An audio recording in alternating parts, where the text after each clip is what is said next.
Hello dear students, कैसे हो सब। आशा करता हूँ सभी अच्छे होंगे, मजे कर रहे होंगे। तो आज हम अपनी क्लास 10th का जो चैप्टर नंबर 6 हमने स्टार्ट कर रखा है ट्रायंगल्स, उसके क्वेश्चन नंबर 10 व उससे आगे के क्वेश्चन करने जा रहे हैं। तो आओ देखो क्वेश्चन नंबर 10 अपने पास क्या गिवन है। देखो भाई, यह बोल रखा है CD and GH are respectively the bisector of angle ACB and angle EGF such that D and H lie on the side AB and FE of a triangle ABC and triangle EFG। बोले का दो triangle है ना, अपने पास दो triangle given है। एक तो ट्रायंगल है ABC और इसे सी और एक इसमें ना एंगल सी का बाइसेक्टर खींचा गया है जो ए बी को डी पॉइंट पे कट करता है। भाई बाइसेक्टर का मतलब है ये वाला एंगल और ये वाला एंगल, इसके दो पूरा एंगल जो है एंगल सी इसके दो इक्वल पार्ट बना देगा। और एक ट्रायंगल की बात कर रहे हैं तो एक ट्रायंगल अपने पास बता रखी है, एक ट्रायंगल है EFG। तो ये अपने पास है EFG और इस G का भी बाइसेक्टर खींचा गया है, मतलब इस G वाले एंगल के दो इक्वल पार्ट हो रखे हैं। इसको हम 3 लिख लेते हैं, इसको 4। और ये बोल रखा है F के ऊपर H, EF को H पर कट करती है भाई, H पॉइंट पर। अब देखो जो गिवन है वो देख लो। एक तो गिवन है अपने पास एंगल 1 है वो एंगल 2 के इक्वल है, एंगल 3 है वो एंगल 4 के इक्वल है, क्योंकि CD और GH एंगल C और एंगल G के बाइसेक्टर है। बाइसेक्टर का मतलब दो इक्वल पार्ट बना देना। तो C के भी दो इक्वल पार्ट हो गए 1 और 2 और G के भी दो इक्वल पार्ट हो गए 3 और 4। अब अपने पास ये गिवन है, और क्या गिवन है वो देखो। और वो रखा ट्रायंगल ABC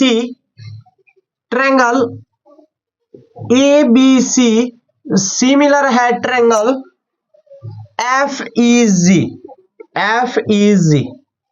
ये भी गिवन है भाई कि दोनों के दोनों ट्रायंगल ABC और FEG दोनों सिमिलर है। ठीक है, हमें अपने पास प्रूव क्या करना है, प्रूव करना है फर्स्ट पार्ट में CD अपॉन GH इक्वल होना चाहिए AC अपॉन FG। ठीक है, सेकंड पार्ट में प्रूव करना है हमें क्या, ट्रायंगल DCB सिमिलर होनी चाहिए ट्रायंगल HGE। ठीक है, थर्ड पार्ट में ट्रायंगल DCA सिमिलर होनी चाहिए ट्रायंगल HGF। ठीक है, देखो भाई अब करते हैं इसका सॉल्यूशन। तो सॉल्यूशन की बात करेंगे तो देखो अपने पास क्या सॉल्यूशन रहेगा इसका। एक चीज तो ये देखो भाई, अपने पास ABCF ये पूरी ट्रायंगल FEG इस पूरी ट्रायंगल के सिमिलर गिवन है। और अगर दो ट्रायंगल सिमिलर हो तो उनका साइड का रेशियो और उनके एंगल आपस में इक्वल होते हैं। तो यहां से अगर मैं देखूं तो जो एंगल A है ना वो एंगल F के इक्वल गिवन है, एंगल A है वो एंगल F के इक्वल गिवन है। ठीक है, एंगल B है वो एंगल E के इक्वल गिवन है। ठीक है, एंगल C है वो एंगल G के इक्वल गिवन है। ये पूरा एंगल इस पूरे एंगल के इक्वल गिवन है। और अगर मैं देखूं इसको दोनों साइड हाफ से मल्टीप्लाई करा दूं इस वाले एंगल को, एंगल हाफ एंगल C और हाफ एंगल G। देखो भाई एंगल C और एंगल G कंप्लीट जो पूरा एंगल था वो इक्वल था, तो मैंने इनको हाफ से मल्टीप्लाई करवा दिया। तो इसका मतलब इनके आधे पार्ट भी क्या होंगे, इक्वल होंगे। तो इसका मतलब एंगल 1 है वो एंगल 3 के इक्वल होगा, एंगल 2 है वो एंगल 4 के इक्वल होगा। ऊपर वाला पार्ट अपर पार्ट के और लोअर वाला पार्ट लोअर पार्ट के इक्वल होगा।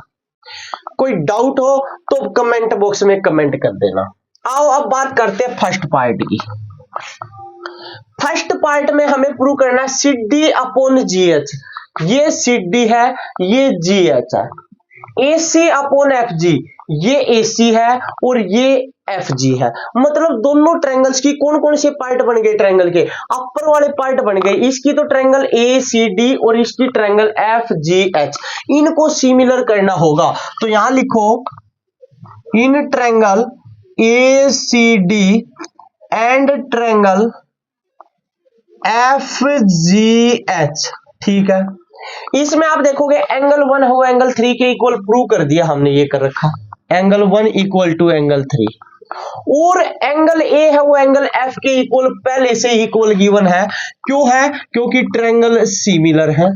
तो ट्रायंगल ACD सिमिलर हो गई ट्रायंगल FGH के। और आप एक बात बता दो, अगर दो ट्रायंगल सिमिलर तो उनका साइड का रेशियो इक्वल है या नहीं? इक्वल। और अगर इक्वल है तो ये देखो ये इन्हीं की साइड का रेशियो है, तो आप लिख दो CD upon GH equal to AC upon FG, और ये लिख देंगे बाई सिमिलरिटी।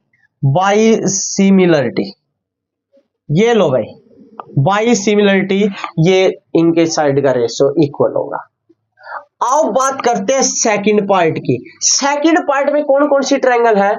DCB नीचे वाला पार्ट, HGE इसका भी नीचे वाला पार्ट, इनको इक्वल सिमिलर प्रूव करना। सिमिलर प्रूव करने के लिए देखो एंगल 2 है वो किसके इक्वल होगा? एंगल 2 है वो एंगल 4 के इक्वल। एंगल B है वो किसके इक्वल होगा? एंगल B है वो एंगल E के इक्वल। क्यों? क्योंकि अपने पास देखो ये एंगल 2 एंगल 4 के इक्वल प्रूव कर दिया, क्योंकि ये कंप्लीट एंगल इक्वल तो इनके हाफ पार्ट भी इक्वल। और एंगल B और एंगल E पहले से इक्वल है, क्योंकि दोनों के दोनों ट्रायंगल सिमिलर गिवन है, और ट्रायंगल सिमिलर हो तो उसके कोरोस्पोंडिंग पार्ट्स इक्वल होते हैं और उनकी साइड का रेशियो इक्वल होता है। तो आप देखो दो एंगल इक्वल तो ट्रायंगल सिमिलर। मैंने बताया था एक ट्रायंगल के at least 2 angles are equal, then the triangles are similar। तो ट्रायंगल DCB सिमिलर हो गई ट्रायंगल HGE, ठीक है भाई। बात करते हैं थर्ड पार्ट में। थर्ड पार्ट में क्या प्रूव करना है? Triangle DCA and triangle HGF। एक बार देखना भाई कौन कौन सी ट्रायंगल है।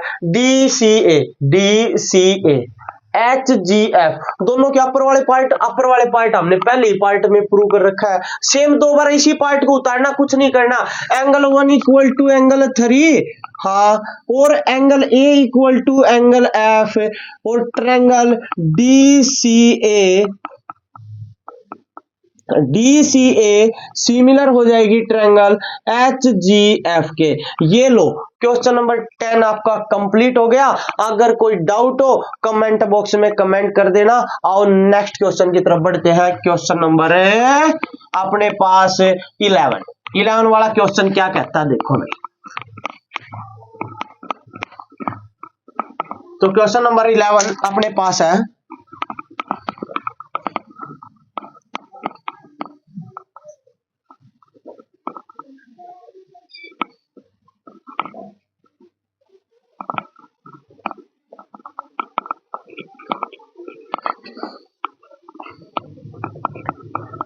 देखो भाई क्वेश्चन नंबर 11 बात करते हैं क्वेश्चन नंबर 11 की। क्वेश्चन नंबर 11 में बोल रखा है भाई, एक तो ये डायग्राम गिवन है क्वेश्चन नंबर 11 में। कौन सा डायग्राम है देखो,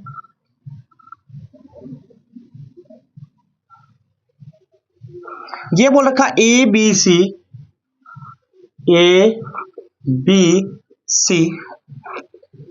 और ये अपने पास है D जो इसका एल्टीट्यूड है। इस लाइन को आगे बढ़ाया गया है E पॉइंट तक, और E पॉइंट से ये अपने पास F1 इसका एल्टीट्यूड खींचा गया है AC पर। देखो तो भाई अपने पास गिवन क्या है, क्वेश्चन नंबर 11 में बात करते हैं गिवन। ये बोल रखा है भाई AB इक्वल टू AC, एक तो ये चीज गिवन है AB इक्वल टू AC, ठीक है। एक बोल रखा AD है परपेंडिकुलर है BC पर, ये गिवन है। एक EF परपेंडिकुलर है AC पर, ये भी गिवन है। ये बोल रखा और प्रूव क्या करना वो देखो, प्रूव प्रूव करना है हमें triangle A B D similar triangle E C F, ये हमें प्रूव करनी है। देखो अगर हम इसकी बात करें सॉल्यूशन की, तो सॉल्यूशन में अपने पास क्या रहेगा देखते हैं। जो जो ट्रायंगल हमें सिमिलर करनी है उन दोनों ट्रायंगल्स को ध्यान से देखो। ए बी डी, ठीक है, इसमें अपने पास ये चीज है, ठीक है। और ई सी एफ, देखो ए बी डी में एंगल डी आता है, बिल्कुल आता है 90 डिग्री। ए सी एफ में भी एंगल एफ आता है, ये भी 90 डिग्री। तो ये चीज तो हम लिख सकते हैं angle D equal to angle F, ये दोनों 90 डिग्री इक्वल है, ठीक है। और क्या गिवन है, एक एक चीज अपने पास ये भी गिवन है, ए बी इक्वल टू ए सी। और अगर अपने पास दो साइड इक्वल हो तो उनके अपोजिट एंगल भी इक्वल होते हैं। तो ए सी के अपोजिट एंगल बी और ए बी के अपोजिट एंगल सी। तो एंगल बी किसके इक्वल है, एंगल सी के। ये बात भी लिख दो। देखो ए बी डी में एंगल बी आता है, ई सी एफ में एंगल सी आता है, और ये लिख देंगे ए बी इक्वल है ए सी के, इसलिए दोनों के दोनों इक्वल है। तो triangle A B D similar हो जाएगी ट्रायंगल ई सी एफ के। और अगर ट्रायंगल सिमिलर हो गई, यही तो प्रूव करना था क्वेश्चन नंबर 11 में। आओ बात करते हैं नेक्स्ट क्वेश्चन, क्वेश्चन नंबर 12। क्या है अपने पास क्वेश्चन नंबर 12? तो क्वेश्चन नंबर 12 है, देखो क्वेश्चन नंबर 12।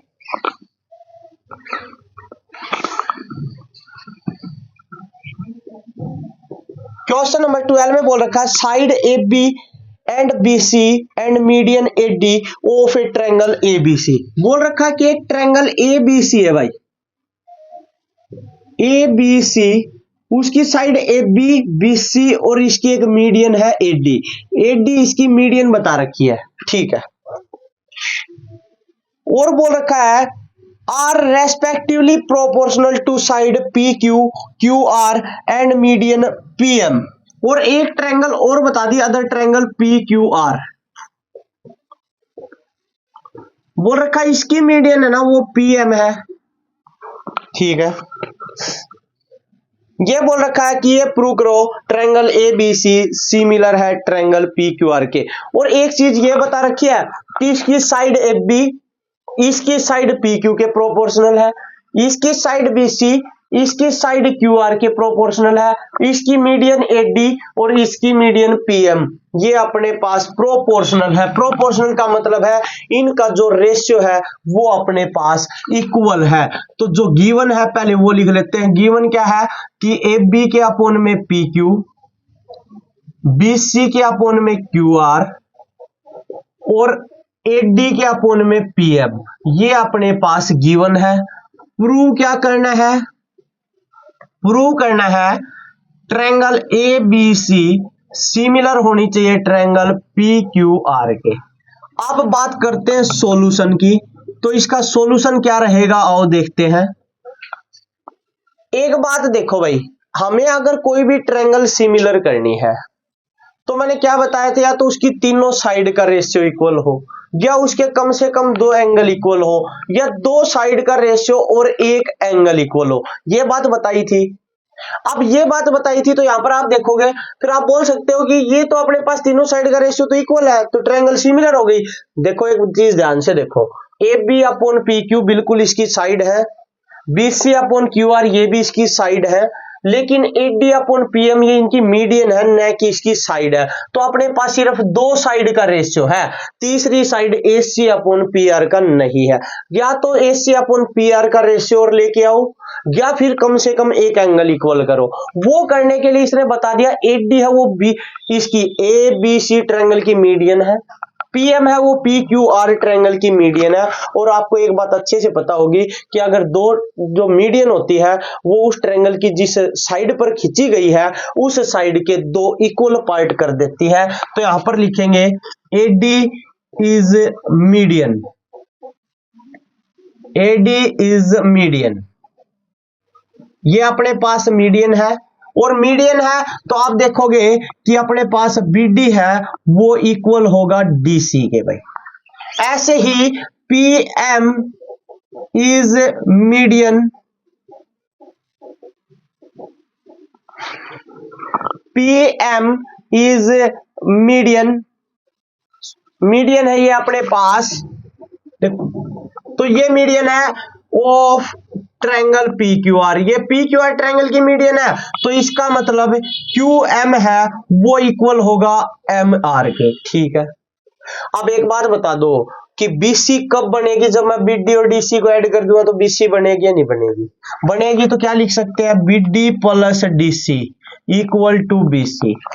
डीसी की जगह पर बीडी लिख सकते हैं क्योंकि इसकी मीडियन है तो ये इक्वल हो गए, तो यहां पर हम लिख सकते हैं बीडी प्लस में बीडी इक्वल टू बीसी, और BD plus BD two BD equal to BC, और बीसी की वैल्यू अपने पास आ चुकी है 2BD। सिमिलरली सेम बात यहां पर करेंगे क्यू इस ट्रायंगल में भाई, यहां पर अपने पास देखो Q M plus M R वो इक्वल होगा किसके, क्यू आर के, क्योंकि ये दोनों मिलके क्यू आर साइड बन जाती है। एम आर की जगह पर क्यू एम लिख दो क्योंकि दोनों के दोनों इक्वल है, तो Q M plus Q M equal to Q R, और two Q M equal to Q R. ये लो भाई,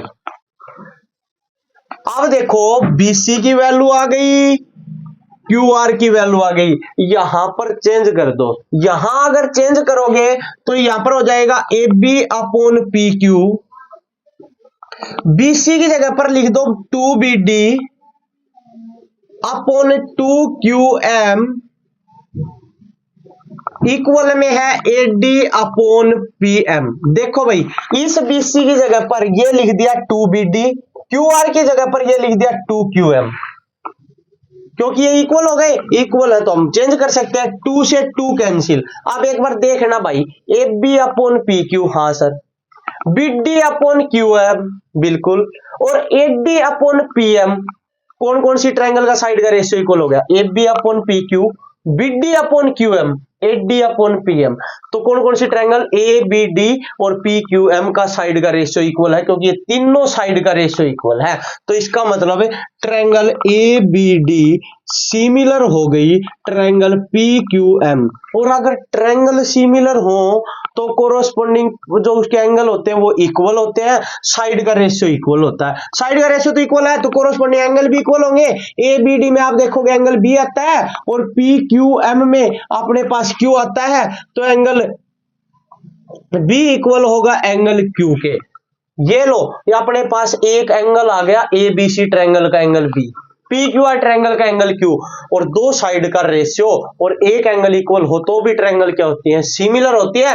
तो अगर पूरी ट्रायंगल की बात करेंगे तो दो साइड का रेशियो ये रहा भाई, AB upon PQ, BC upon QR, ये इक्वल है, और एक एंगल इक्वल आ गया, angle B equal to angle Q, ये वाला एंगल इसके इक्वल, और अगर दो साइड का रेशियो और एक एंगल इक्वल है तो ट्रायंगल ABC सिमिलर हो गई ट्रायंगल PQR के। Question number 12 complete. अब बात करते हैं नेक्स्ट क्वेश्चन, क्वेश्चन नंबर 13 की, मोस्ट इंपोर्टेंट क्वेश्चन रहेगा भाई क्वेश्चन नंबर 12। आ जाओ आगे बढ़ते हैं, हम क्वेश्चन नंबर 13 की बात करते हैं। तो क्वेश्चन नंबर 13 अपने पास क्या है, देखो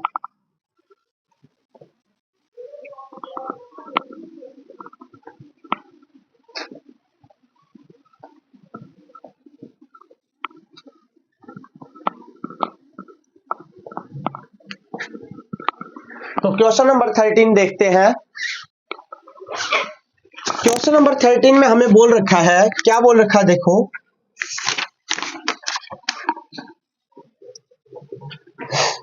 ये बोल रखा है D is a point on the side BC। ये बोल रखा है कि एक D है ना, वो ABC ट्रायंगल की साइड BC पर गिवन है भाई, ये ABC है, ठीक है, ये एक पॉइंट है D, ठीक है, ये अपने पास ज्वाइन करवा रखा है, ठीक है। ये बोल रखा है सच दैट एंगल ADC, ये वाला एंगल इक्वल है एंगल BAC, BAC इस पूरे एंगल के इक्वल है भाई एंगल ADC, ठीक है। ये बोल रखा है। अब जो गिवन है पहले वो लिख देता हूं, फिर प्रूव करना वो लिख देता हूं। गिवन क्या है कि एंगल ADC वो इक्वल है एंगल BAC के। प्रूव क्या करना है वो देखो, प्रूव करना है हमें CA² equal to CB dot CD, ये हमें प्रूव करना है। आओ बात करते हैं भाई ट्रायंगल्स की। सॉल्यूशन क्या रहेगा इसका अपने पास देखो, इसके लिए इनको प्रूव करने के लिए हमें दो ट्रायंगल की जरूरत होगी। दो ट्रायंगल, जो चीज अपने पास एंगल गिवन है ना उनकी बात करेंगे। इन दोनों ट्रायंगल को मैं अगर अलग अलग बना दूं तो आपको अच्छे से समझ आ जाएगा। ADC ट्रायंगल, ठीक है, ये लो भाई, ये A, ये D और ये C, ये वाली ट्रायंगल बना दी। और एक पूरी ट्रायंगल ABC, ये पूरी ट्रायंगल बना दी। इसमें ये वाला एंगल इसके इक्वल गिवन है, ठीक है। तो हम इन दोनों ट्रायंगल को सिमिलर कर लेते हैं भाई, ADC और ABC को। यहां लिखो in triangle ADC and triangle ABC। यहां पर आप देखोगे एंगल ADC इक्वल है एंगल BAC के, बिल्कुल ये गिवन है। तो एंगल ADC इक्वल है एंगल BAC के। अब अगर अपने पास ये गिवन और एक चीज और देखो, angle ADC C, angle ABC में भी एंगल C, दोनों एंगल सेम है। Angle ADC C, angle BAC C, दोनों में एंगल सेम एंगल है, C वाला कॉमन है। तो यहां लिखोगे angle C equal to angle C common. तो ट्रायंगल ADC सिमिलर हो जाएगी ट्रायंगल ABC। और अगर दो ट्रायंगल सिमिलर हो तो साइड का रेशियो इक्वल होता है, और साइड का रेशियो इक्वल होता है तो इसकी CA के अपोन में इसकी CB लिख दो। देखो इस साइड के अपोन में ये साइड CA अपोन CB, ठीक है। और इसकी साइड CD, इसके अपोन में आप इसकी साइड CA लिख दो। तो ये हो जाएगा CD अपोन CA, क्योंकि अपने पास दो ट्रायंगल सिमिलर, उनके साइड का रेशियो इक्वल। और साइड का रेशियो इक्वल देखो, इस CA के अपोन में तो हमने क्या लिख दी थी, CB लिख दी थी। CD के अपोन में क्या लिख दी, CA लिख दी। लिख सकते हैं या नहीं, लिख सकते हैं। तो अब क्रॉस मल्टीप्लाई करवा दो, ये हो जाएगा CA² equal to CB dot CD। और question number 13 complete, hence proved. तो यहां तक के क्वेश्चन आज आपको करने हैं, बाकी क्वेश्चन नेक्स्ट वीडियो में करेंगे। मिलते हैं जल्द ही नेक्स्ट वीडियो में, तब तक आप वीडियो को लाइक, शेयर और चैनल को सब्सक्राइब कर देना। Thank you and have a nice day.